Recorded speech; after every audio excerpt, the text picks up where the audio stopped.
Good afternoon, everyone. If you would like to take your seats, please. We are going to begin the afternoon session. We have 3 speakers scheduled for the afternoon, 2 of them online and 1 in person. Our first speaker will be Betty Angasi. Betty, we will pass to you. And by way of introduction, Betty, we understand you're a financial economist and the chair or head of the South Sudan Bankers Association. If you would like to give any more information about yourself, please do. And you have, let's say, at least 20 or even 30 minutes to speak. Betty, over to you, please. Thank you so much. I would like to just have a look into the people before I got into my, let me say hi in person, let them see Juba. My name is Betty Pasquale Angasi. I'm the CEO, that's the Executive Director for South Sudan Bankers Association. It's an honor to have this opportunity. I would like to thank all the organizing committee, especially Ahmed Al-Shahi, who had officially invited me to have this opportunity to talk to you. South Sudan Bankers Association is not a civil society organization. It's a professional body representing the banking industry. It's the leading financial sector agent in the country, in South Sudan. We work in collaborations with civil society organizations on advocacy and issues of shared interests. All the banks in South Sudan are members of South Sudan Bankers Association.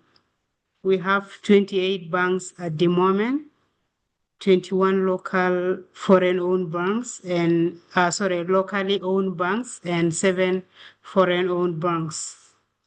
Our financial institutions in South Sudan are still in its basics.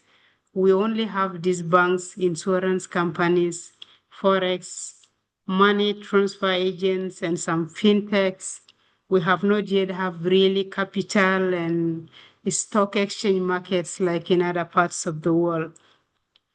Our focus area in South Sudan Bankers Association is financial sector reform. Someone was talking about reform, although it's not an easy thing right here. We also advocate for financial inclusion, for digitalization, which is the financial technology, capacity building, economic research, climate finance. We have a lot of climate-related financial economic matters. We also build confidence, transparency, and gender equality in the private sector.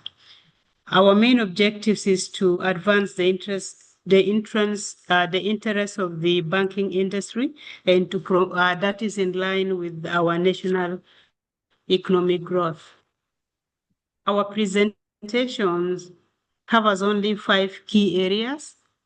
Number 1 is the introduction, which I have already introduced. Then now we'll get into our really macroeconomic environment at the moment in South Sudan, followed by the key economic challenges facing us. We'll look into the opportunities, then recommend some possible way forward. In our macroeconomic context, I'm starting with economic growth. Our real GDP growth remains very slow. Here in South Sudan, it remains really slow. It's been impacted negatively by disruptions in oil production due to conflict in Sudan. I think most of you may know that South Sudan is a landlocked nation. We don't have a port. Our crude oil, we sell our crude oil through Port Sudan. And Port Sudan has 2 problems at the moment. There is this issue of the Israeli war in the Red Sea. It's also affecting business, and also the Sudanese war, because our pipelines go through Sudan. So it had been in many times it had been hampered in the middle. We have issues of floods in the country. Out of our 10 states and 3 administrative areas, districts for administration, almost 8 or 10 are affected. Almost 6 are affected by floods, and around 1 is affected by drought. We also have internal conflicts which are affecting agriculture and business. So these are the issues we have that are really affecting our economic growth. The level of inflation and exchange rate in South Sudan is not that good. Inflation increased by 65% this year compared to last year. Our South Sudanese pound is depreciating so badly by 340% compared to 2024. Our national budget has declined by 55%, mainly due to reduced oil revenue. Because we're not getting much from the oil proceeds because the oil is being disrupted. There is no production. Sometimes it just resumes and it's on and off. So because almost 90% of our income comes from the oil produce. South Sudan budgets remain heavily dependent on crude oil exports, which is via Port Sudan. The banking sector where I work is faced with this hyperinflation. We have liquidity shortages. South Sudan is a cash economy due to illiteracy rate and also both in education and not having enough information of how to use the fintech. We choose to use money in cash other than electronically, like through phones, like Kenya uses M-Pesa. We have issue of exchange rate volatility. In most of the cases, South Sudan currency is losing to other foreign currencies. So all these are hindering our operations and profitability in the sector. Our macroeconomic context, our external position, which is the balance of payment, our reserve is depleted. South Sudan does not have more money abroad now because the money used to come through their nostril when the oil proceeds happen. But it's not anymore there. Throughout, we are really in a very negative, we go down. The exchange rate stability largely supported at the moment is supported by humanitarian aid and remittances that comes from other countries, including UK. When I mean remittances, South Sudanese in diaspora who are helping their relatives at home. This also helped the country's external sector position. And the humanitarian aid itself is now declining because of these global problems, wars everywhere. So the international community have shifted their attention to other matters because of the donor fatigue towards South Sudan. The social development, the unemployment rate has increased by 1%. This 1% is from last year, there is nothing new. So it's just 1% increase. The income inequality continues to widen. There is a big wide gap between the rich and the poor. Some people continue to be richer. 1 or 2 communities continue to be richer while the rest are just they're not South Sudanese. So this is what I meant by social developmental gaps. Our key economic challenges, South Sudan is facing multiple interlinked challenges in the economy. Number 1 challenge is this economic recession. We call it economic recession because it started long time ago. It started and people did not see it. It started from 2012 when the pipeline was closed, when South Sudan and Sudan had a dispute over the issue of we call it oil proceeds because Sudan wanted a lot of money for South Sudan to export their oil, and South Sudan just closed the production for some while. The recession has affected even at the moment our civil servants have irregular payment of salary. They don't receive regular payment. Someone already said some were not paid for 3 years, but I also know of 1 year plus, but they were paid and it's not regular. Sometimes 3 months, sometimes 2 months. It's not really regular. There is decay, a bad decay in social service delivery. Some social service delivery are being supported by humanitarian organizations, mostly like churches. I know of churches like Catholic Church that goes to areas which are not accessible by both the government or humanitarian agents. The economic recession, the main problem is the oil disruption. So these are all the things that happen that are happening in our economy. One of the economic challenges arises from political instability and conflict. We have local issues. I said before, the government itself have got their own problems, arresting themselves there, and also the community have got problems. Ethnics are fighting each other. So other ethnics overpowers others because their people are in government. So some use actually the government apparatus to do other harm to the others. So there are a lot happening that are arising from political instability and conflicts. We have regulatory and institutional weaknesses all over. We have unreliable laws. As I speak right now in the banking sector, we have been requested like each local bank should pay 20 million United States dollars and the foreign banks should pay 30 million United States dollars. And at the same time, there is no money in the market and there is no business. We don't know where these banks can get this money. So the discussion is still there. So there is a lot ongoing that arises from regulatory problems and institutional weaknesses itself. They are not like, we don't have laws that are in line with the regional practices. Some of these laws just come overnight and they're just like you wake up and you issue your law as somebody in charge of an institution. One of the challenges, the key challenges, our own money has become a challenge, the local currency. It's very volatile because they are hiking prices. You know, prices of goods and services keep on rising up. So our money is losing value, and even losing value, not just because the prices of goods are going up, but also the foreign exchange. Like any foreign money is now more stronger than South Sudan pound from the neighboring countries. The banking sector has liquidity constraint.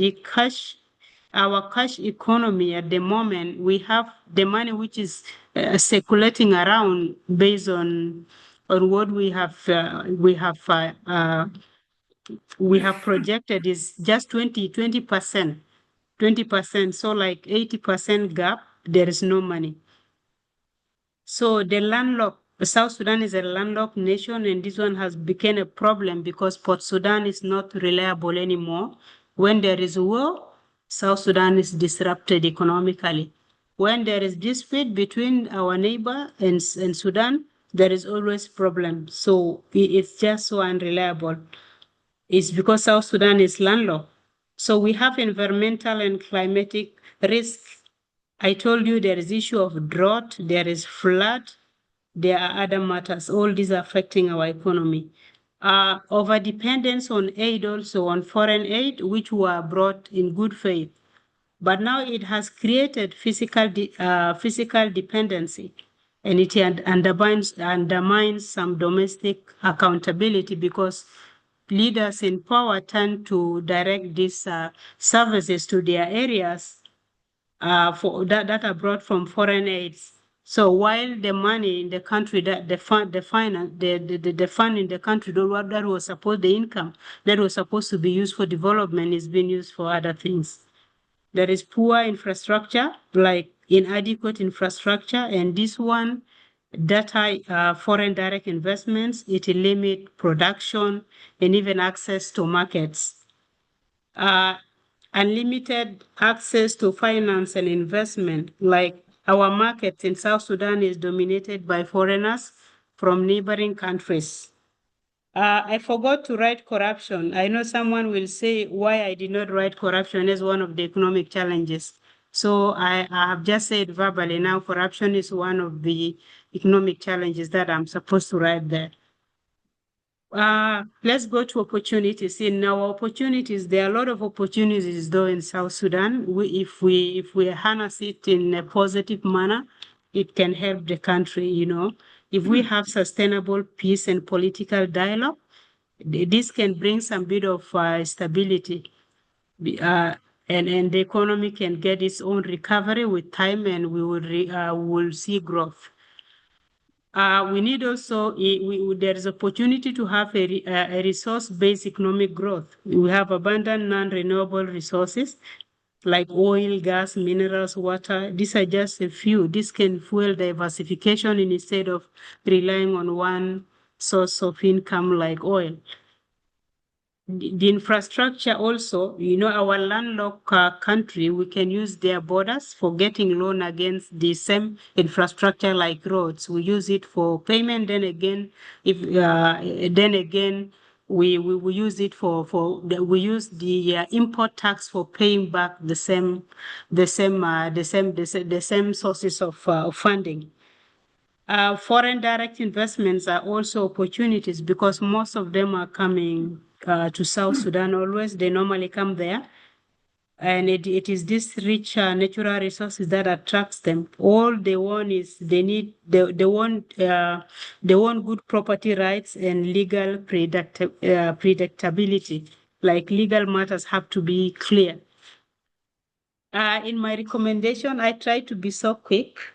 In my recommendations, I recommended for we promote sustainable peace and dialogue because there is no way for economic recovery and growth without when people are in conflict. We need peace, whether peace among ourselves as South Sudan or peace between whatever neighboring countries we might have some follow up with.